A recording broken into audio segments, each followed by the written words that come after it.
el jefe del Comando Sur de los Estados Unidos visitó en Caracas un mes y medio después de la captura de Nicolás Maduro y su esposa Cilia Flores. Estuvo en la capital venezolana. Ustedes ven las imágenes. El general Francis Donovan se reunió con Laura Dogu, quien es la encargada de negocios de Estados Unidos en Venezuela. El Comando Sur dijo que Estados Unidos está comprometido con una Venezuela libre, segura y próspera para el pueblo venezolano. Además señaló que impulsa una estrategia para construir un futuro seguro y próspero para el hemisferio.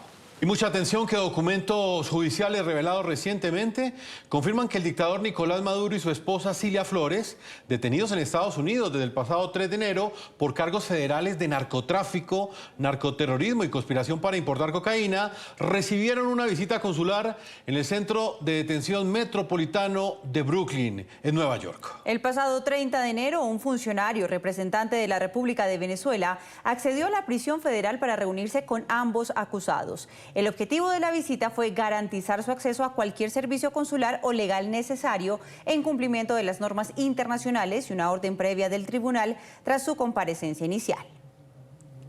Nicolás Maduro y Cilia Flores recibieron una visita consular en la prisión federal de Nueva York el pasado 30 de enero para facilitarles el acceso a cualquier servicio consular que necesiten, según confirmó la Fiscalía ante la Corte. Las partes se escriben conjuntamente para informar al tribunal que el 30 de enero de 2026 los demandados tuvieron una visita consular con un funcionario representante de la República de Venezuela para ayudar a facilitar el acceso de los demandados a cualquier servicio necesario. El mismo documento recuerda que el juez ordenó el 5 de enero de 2026 facilitar el acceso consular a los acusados. Es que la notificación consular es un derecho por la Convención de Viena e interpretado como garantía de debido proceso por la Corte Interamericana de Derechos Humanos. Artículo 36 de la Convención de Viena sobre Relaciones Consulares. Los funcionarios consulares tendrán derecho a visitar al nacional del Estado que envía, que se halle arrestado, detenido o en prisión preventiva, a conversar con él y a organizar su defensa ante los tribunales. El penalista Robert Pellier aclaró que la visita consular no figura como garantía constitucional en Estados Unidos, aunque el sistema sí protege plenamente el acceso a una defensa legal. No es un derecho garantizado.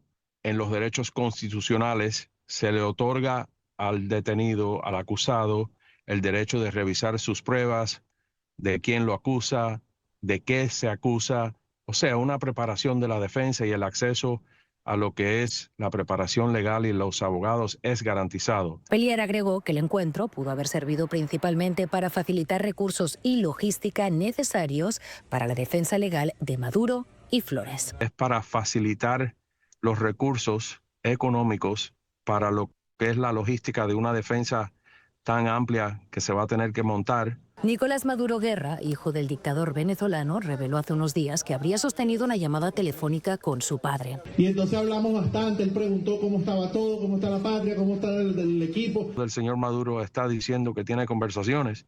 Pueden existir, pero ojo, esas llamadas no son libres. Hay ciertos criterios de seguridad y ciertos criterios administrativos que se tienen que honrar para poder mantener ese privilegio. El Buró de Prisiones que administra el Centro Metropolitano Correccional de Nueva York, donde se encuentran Nicolás Maduro y Cilia Flores, considera las llamadas telefónicas de los presos como un privilegio regulado, con monitoreo y posibles suspensiones por disciplina o seguridad. Nicolás Maduro y Cilia Flores volverán a comparecer en la Corte de Nueva York el próximo 26 de marzo. Soy Alessandro Martín, desde Miami, para NTN 24. Explosivos audios revelan cómo Hugo El Pollo Carvajal habría incriminado a Nicolás Maduro ante la Corte Penal Internacional. En las grabaciones dadas a conocer por el periodista David Placer, el ex jefe de inteligencia venezolano señala al dictador como responsable directo de la brutal represión contra opositores.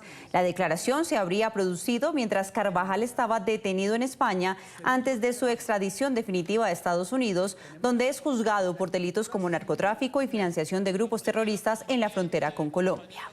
En el audio, Carvajal señala directamente al dictador Nicolás Maduro y a otros altos funcionarios de ordenar la represión contra las protestas opositoras del año 2014 y del 2017 que dejaron decenas de muertos y también muchos presos políticos que hoy permanecen en las mazmorras de la dictadura. Según la revelación del periodista venezolano, la Corte Penal Internacional envió un cuestionario a Carvajal para colaborar con el caso de Venezuela, en el que se evalúa la comisión de crímenes de lesa humanidad por parte del madurismo. Carvajal se encuentra detenido en Estados Unidos en medio de un juicio en su contra en la Corte del Distrito Sur de Nueva York.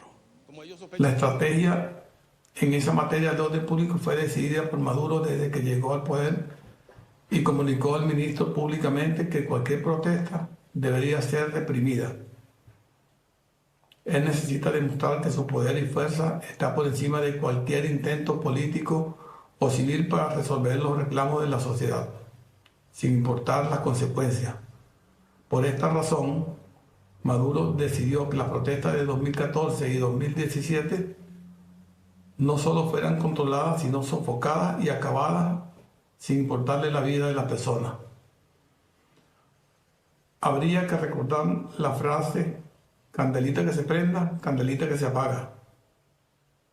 Eso representa una orden directa para, sin mediar palabras, arremeter violentamente contra cualquier protesta.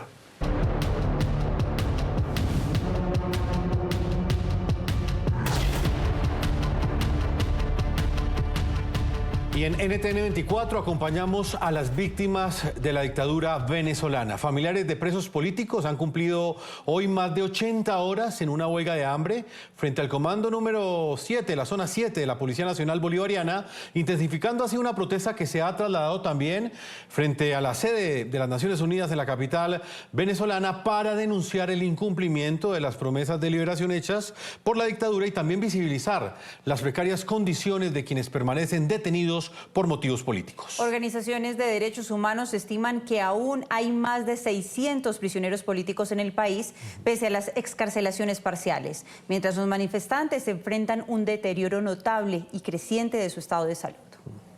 La exigencia por la excarcelación de todos los presos políticos no se detiene. Este miércoles, sus familiares protestaron frente a la sede de la ONU en Caracas. ¡Resiste! ¡Tu familia no resiste! La comisión de la CIDH que se encuentra en Venezuela tiene como objetivo supervisar las excarcelaciones. A ellos fue dirigido un documento en el que los familiares de los presos políticos explican que se sigue prolongando el dolor y no hay respuesta. Y es por ello que apelamos a la ayuda internacional para que ellos puedan retransmitir lo que verdaderamente ocurre con las víctimas. A la encargada de negocios de los Estados Unidos en Venezuela, Laura Dow, la invitaron a visitar las cárceles. Advierten que para reconstruir el país es necesario comenzar por rescatar la vida de los prisioneros de conciencia. Váyase a Guaycaipuro, váyase al Rodeo, váyase a Zona 7, váyase a todas las cárceles, pero venga, si usted viene a hacer un país, viene a hablar de hacer reconciliación, ayudarnos a levantar económicamente, primero empiece por las vidas humanas. La justicia en Venezuela hizo aguas o colapsó. Son palabras del coordinador general de Provea. Denuncia que desde un concejal hasta el ministro de Justicia tiene la potestad de encarcelar sin rendir cuentas. Esto hace que no exista una lista definitiva de presos políticos. No hay posibilidad de auditar lo que se está haciendo. Y por eso en parte se impulsa una ley de amnistía para de alguna manera subsanar lo que el sistema de justicia no está haciendo. La presión se ejerce por todos los flancos. La desesperación los ha llevado a tomar medidas extremas. La huelga de hambre cumple más de 100 horas. 5 familiares se descompensaron y tuvieron que abandonar. Pero quedan 5. Ellas son Yaxodara Lozada, Milady Mendoza, Narwin Hill, Mariana Escalona, Sacharet Torres. Al presidente de la Asamblea Madurista, Jorge Rodríguez, le exigen que cumpla su palabra y están dispuestas a sostener la huelga. De aquí de Zona 7, desde martes a viernes, soltaron 17, faltan 40. De mi parte, yo me voy a quedar hasta que mi cuerpo sostenga esta situación, mas no estoy esperando ley de amnistía. Una huelga de hambre que se asume tras el desgaste de 41 días durmiendo en estas casas de campañas frente a los centros penitenciarios. Según el Foro Penal, solo 444 presos políticos han sido excarcelados. y este jueves pudiera ser aprobada en tercera discusión la ley de amnistía. Sin embargo, los familiares de los presos políticos aseguran que no hace falta una ley de amnistía para que todos puedan ser excarcelados porque ninguno ha cometido delitos. En Caracas, soy Oliver Fernández, NTN 24. Mientras tanto, un grupo de excarcelados por el régimen en Venezuela alzan la voz previo al tercer debate del proyecto de ley de amnistía. Exigen a la Asamblea Ilegítima incluir un elemento clave, hasta ahora obviado, reconocer la persecución por disentimiento. Esta oposición coincide con lo que han advertido las organizaciones de derechos humanos, que sin reconocimiento de la comisión de crímenes no habrá justicia, verdad, reparación y no hay garantías para la no repetición. La propuesta de ley de amnistía del régimen tiene un desafío: cumplir con normativas internacionales que exigen no dejar atrás a las víctimas. La resolución 60-147 de la Asamblea General de la ONU señala explícitamente que las víctimas deben tener acceso equitativo y efecto a la justicia. El artículo 68.3 del Estatuto de Roma establece que las víctimas tienen derecho a participar en todas las etapas de procedimientos enfocados a castigar a los perpetradores de crímenes de lesa humanidad. La Convención Interamericana sobre Derechos Humanos resalta que las víctimas tienen derecho a ser escuchadas y que se esclarezca la verdad en un proceso judicial efectivo. Por eso, un grupo de 25 excarcelados durante 2026, muchos de ellos dirigentes y activistas políticos en Venezuela, instan a la Asamblea Ilegítima que reconozca que ha habido persecución por disentimiento. La amnistía no debe ser una concesión graciosa, sino el reconocimiento de responsabilidad de quienes tras casi 3 décadas en el poder desmantelaron el Estado de Derecho, violaron los derechos humanos y persiguieron el disentimiento. La solicitud de una comisión de la verdad por parte de los dirigentes y activistas busca que sea un ejercicio de responsabilidad política. Las organizaciones de derechos humanos advierten que para que esta comisión sea efectiva, debe ser independiente y autónoma, integrada por figuras de probada imparcialidad, con capacidad de acceso a archivos oficiales para reconstruir la memoria histórica. El documento tiene recomendaciones clave para el debate del proyecto de ley. Mientras las cosas no cambien en el país, la ley de amnistía, los indultos, tampoco serán una garantía para la paz social. Tiene que haber un ejercicio y una voluntad política que permita reconciliar el país con la verdad. Sin la participación activa de las víctimas en este proceso, hay un riesgo alto de que la historia sea repetida. La encargada de la dictadura de Venezuela, Delcy Rodríguez, se ha reunido este miércoles con el primer ministro y ministro también de Asuntos Exteriores de Qatar. Estamos hablando de Mohamed bin Abdulrahman. El diplomático fue recibido en el Palacio de Miraflores por el canciller del régimen, por Iván Gil, y luego sostuvo una reunión con Rodríguez. La agenda se centró en áreas clave como el sector energético, tecnológico y avances en materia petrolera. Uno de los acuerdos más importantes fue los vuelos directos entre Doha y Caracas. El encuentro tuvo lugar mientras Washington mantiene una estricta vigilancia sobre las operaciones financieras que administra Delcy Rodríguez. Tras la captura de Nicolás Maduro, Estados Unidos implementó un riguroso esquema de control sobre el crudo venezolano. Bajo este mecanismo, Qatar actúa como el custodio financiero. Las rentas petroleras se depositan primero en cuentas cataríes para luego ser transferidas a Venezuela bajo supervisión, garantizando que los fondos se destinen exclusivamente a fines humanitarios. Qatar consolida así su rol como el mediador entre el régimen y la Casa Blanca. Y en algunas estaciones de servicio de Caracas, en Venezuela, empezaron a vender gasolina premium de 97 octanos a un costo de $1 por litro. Se trata de solo 6 estaciones que formarían parte de un plan piloto para un nuevo esquema de suministro de combustible. Petróleos de Venezuela aún no ha emitido una comunicación oficial sobre la medida ni sobre su eventual expansión a otras regiones venezolanas, mientras los usuarios tienen opiniones encontradas. Necesaria pero muy costosa. Así califican los ciudadanos la nueva gasolina Super Premium que ha colocado a la venta en 6 estaciones de servicio en Caracas, la estatal PDVSA. Pero la economía también tiene que cambiar, o sea que los sueldos deben ser ajustados a la realidad económica. Si usted pone a ver, uno echaba 10 litros, eran $5. Ahora $5 no dura nada. Aunque no hay un anuncio oficial, esta gasolina fue incorporada desde este miércoles al esquema que se venía manejando para la venta de combustible, junto a la gasolina subsidiada que solo se consigue en algunas estaciones de servicio y se adquiere a través del sistema Patria a muy bajo costo, pero con importantes limitaciones para adquirirla.